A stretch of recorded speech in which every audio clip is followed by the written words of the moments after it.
Hello, and welcome to my review of Team of Teams, New Rules of Engagement for a Complex World, written by General Retired Stanley McChrystal, published by Penguin Random House in 2015, and reviewed by me, Mark Weaver. So why this book? In 2003, after the invasion of Iraq, late in the year and into early 2004, an insurgency started to come about within the country, fomented between the Sunni and Shia. At the helm of this was this guy, Abu Musab al-Zarqawi, also known as AMZ. He was the leader of al-Qaeda in Iraq, and he was the big reason behind the insurgency and the spike in violence. I worked for this gentleman, the author of the book, General Stanley McChrystal, and he was in charge of a bunch of secret squirrels who were charged with basically breaking the back of al-Qaeda and hunting down and either killing or capturing al-Zarqawi. And in order to do this, we realized that there needed to be some big change. One of the reasons for this change was, even though we were having a lot of success at small levels, our organization, our task force was very large, and we were not getting the information or the permissions to do things in a very timely manner.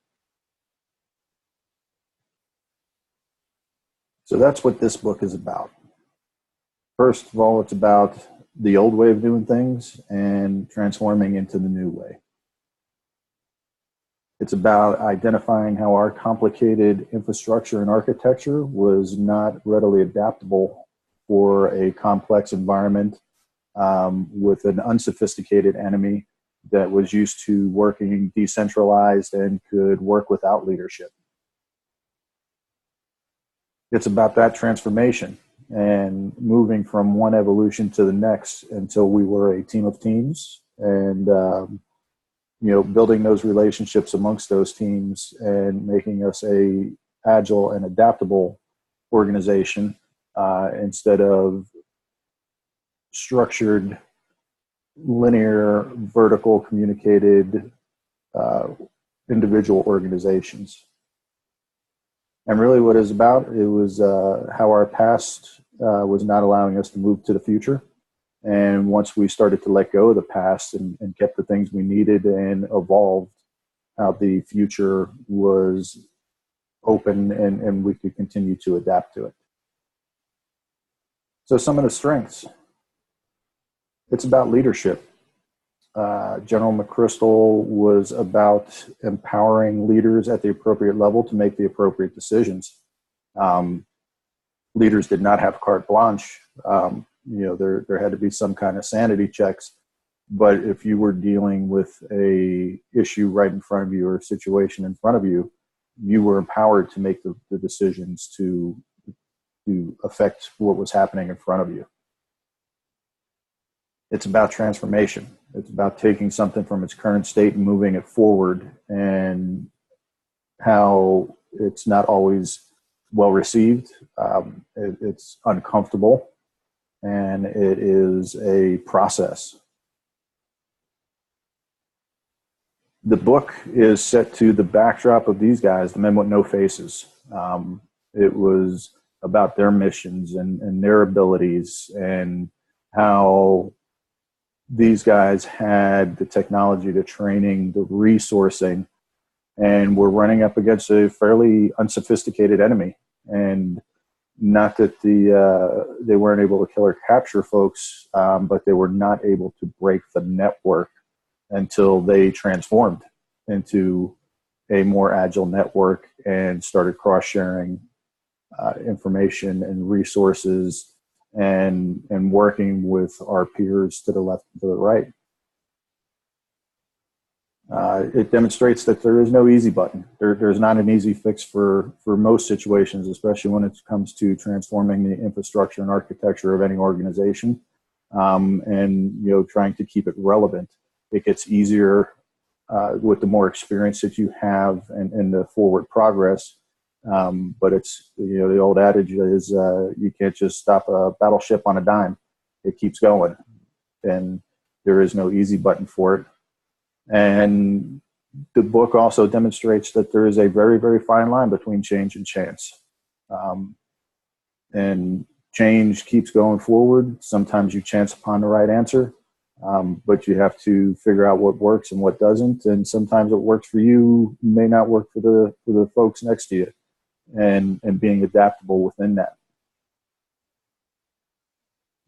The overall weaknesses of the book are that if someone is not familiar with the rigidness of military hierarchy, the civilian side often can not be able to draw a parallel between corporate infrastructure and military infrastructure, and how you can adapt those changes and move forward and make things more fluid within your organization. It definitely wasn't easy in the military. It's definitely not easy on the civilian side. But to move to a team of teams and a socially networked infrastructure is time consuming, resource consuming, and it takes a mindset change that goes along with it. Yes or no, should you read this book?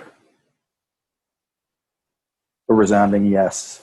General McChrystal and his co-authors have put together a very well thought out book that relates to how his current organization, the McChrystal Group, is applying the team of team philosophies in consultations with several large corporations now, and making them more agile and flexible, and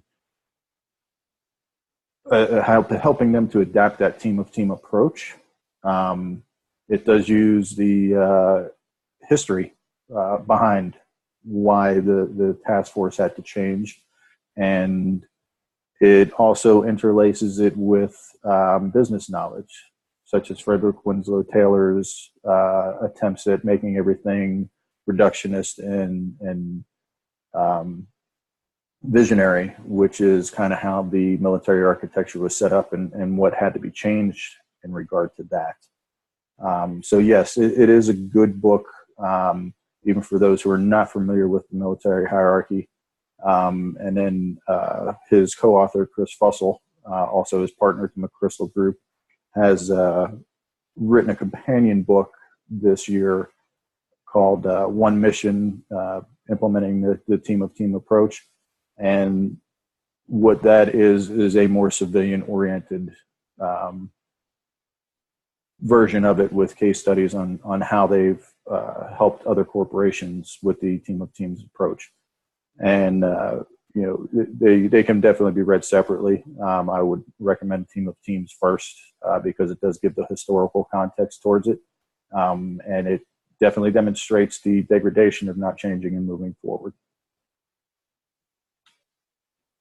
So thank you for taking your time and watching my presentation. If you have any questions, you can feel free to post them to me in our forum. Once again, thank you.